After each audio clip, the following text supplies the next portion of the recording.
Welcome. In this lesson, we will be looking at the if and else statements in Python. In part 1, we mentioned that Python executes the code line by line. However, there are ways to break this sequence. You could make it jump some particular lines, or you could actually make it to go back to some other lines that it has executed before, or make a loop. But we will see all that in coming lessons. What you do initially, what you do now is that the if statement works in conjunction with comparison operators. So comparison means greater than, less than, equal to, not equal to, or less than or equal to, things like that. And then also with logic operators. Logical operators are the and, or, not, and things like that, that will evaluate either true or false.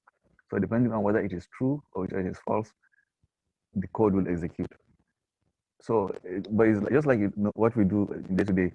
So probably in the morning, you wake up, you want to go to work, and then you look, is it raining? If it's raining, then you say, okay, I need an umbrella, for example. So that condition is if it is raining, then you take an umbrella. So that's a condition. Then, or if you say if it is raining and it is cold, then I also need a jacket, for example. So here you have two conditions with some logical explanations, with some logical reductions to let you determine how to proceed. So it's the same principle we are going to be using here. So we'll just write a little code and then we'll proceed from there. So I'm going to just comment out everything we have here on our PyCharm, control slash to comment that out, control and slash.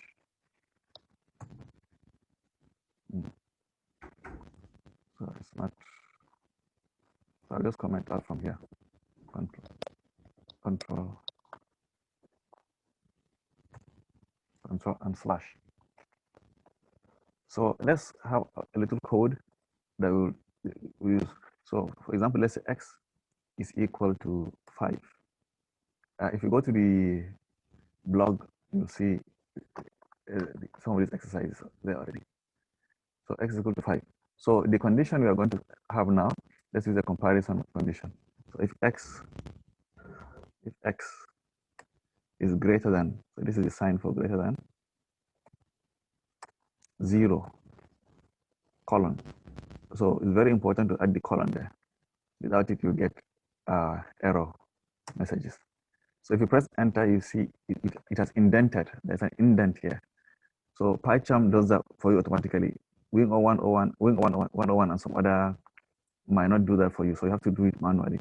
So you have to leave maybe 3 spaces or 4 spaces after the if, the same after the else as well. So this tells Python that this particular line you're about to write is part of this if statement, or the lines that follow will all be part of this if statement. So what we'll say here is that print.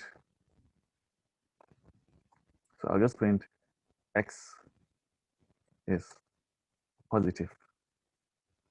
So what I'm saying is that we have a variable here, x. The value it has at the moment is 5. So what I'm asking Python to do is that if the value of this x, of this variable, is greater than 0, then you should print x is positive. So let's go out of this if statement. So let's go out. So I will say else. So if I press enter, it will also give me another indent. So I'll just say print, and I will say x is negative. So all programs you talk about else or then and so on, but in Python this is how it works. So what I'm saying is that my variable x has a value 5. If it is greater than 0, if that variable, then Python should print x is positive. But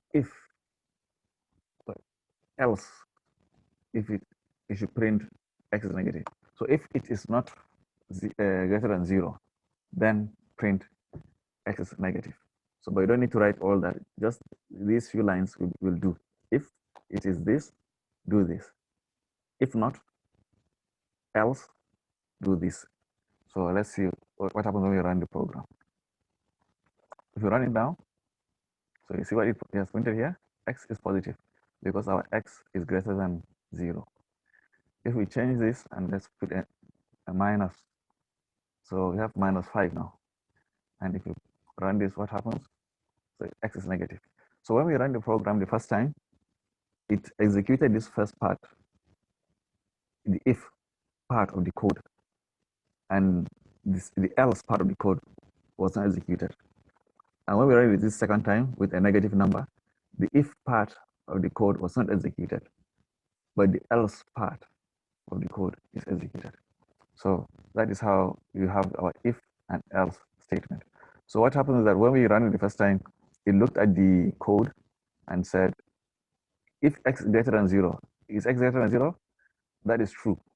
So it evaluated a Boolean true. Because it's true, it printed x is positive. But x, the next time we run it with x -5, it says if x is greater than 0, is x greater than 0? That is false. So the Boolean expression is false. Because it's false, it now went to the next item, which is else, and then printed x is negative. So that's how if and else statements work. We could improve this code probably instead of just writing this by ourselves every time. We can just take input from the user. Remember what it is? So let's say we take integer input, int.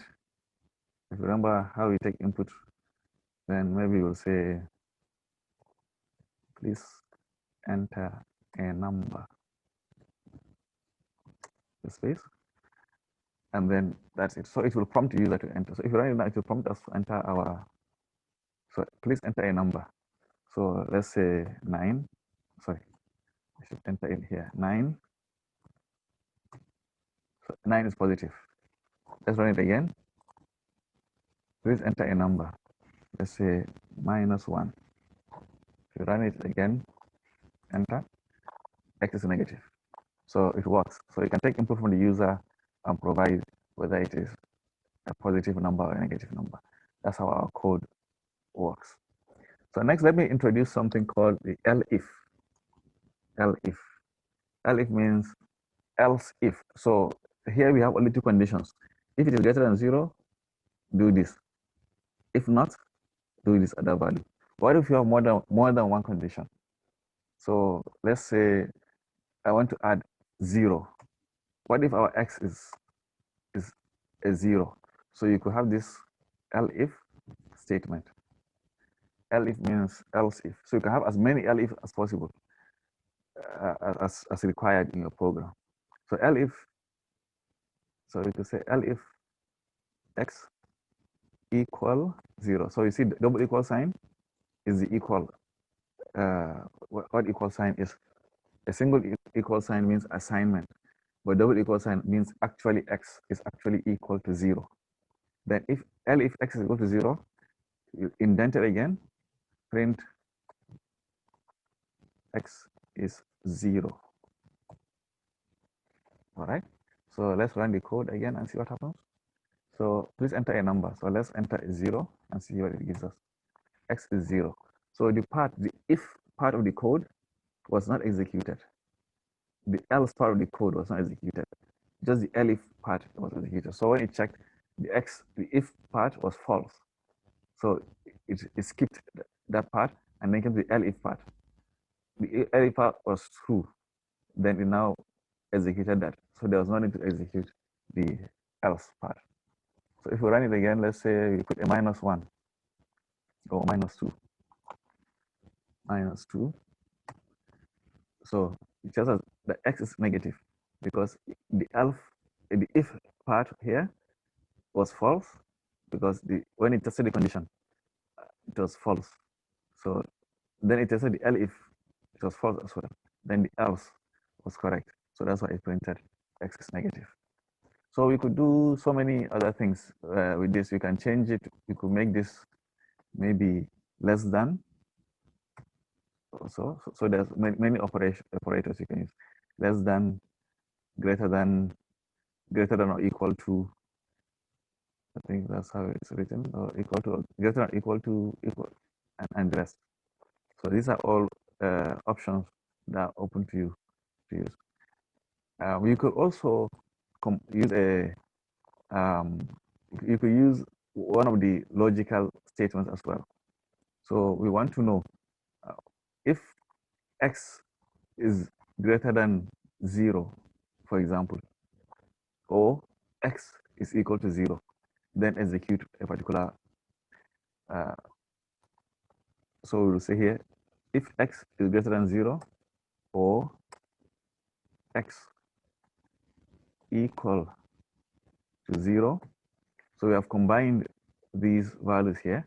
So I can just maybe comment this out for now. So what I'm saying is that, so you have a logical operator here, or. So if x is greater than 0 or x equal to 0, print x is positive. So we have a logical or, and you could have an and for logic. You can have a not, and depending on what code you are writing. So let's run this now and see. So if you enter a 0 and press enter, so x is positive because the condition here says if x is greater than 0 or x is equal to 0. So if you had entered, let's say a 2, it still tells us that x is positive because the condition has been met. X is greater than 0 or x equal to 0. So other logical operators you can use include and, not, and the rest.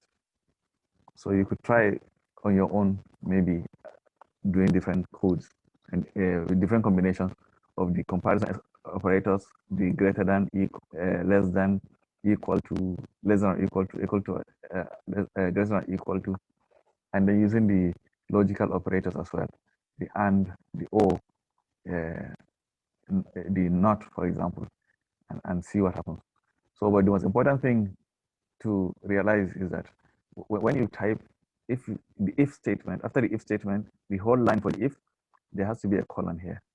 And then the next line, what you're going to execute under the if has to be indented. So the indent here, if you're using PyCharm, it does that automatically for you. But if you're using another IDE that doesn't do that, you have to do it yourself. So you either leave maybe 3 or 4 spaces. But you have to be consistent. If you leave 3 spaces here, then under the else, you have to leave 3 spaces as well. If you leave 4, then you leave 4 under the else as well. So this is, I think we can stop here for now. We'll do more examples and more exercises. But in the meantime, you can try on your own to do some of these exercises by yourself, just changing some of these values. If you have any questions, please leave them in the comments and I'll try to answer them for you. Thank you very much.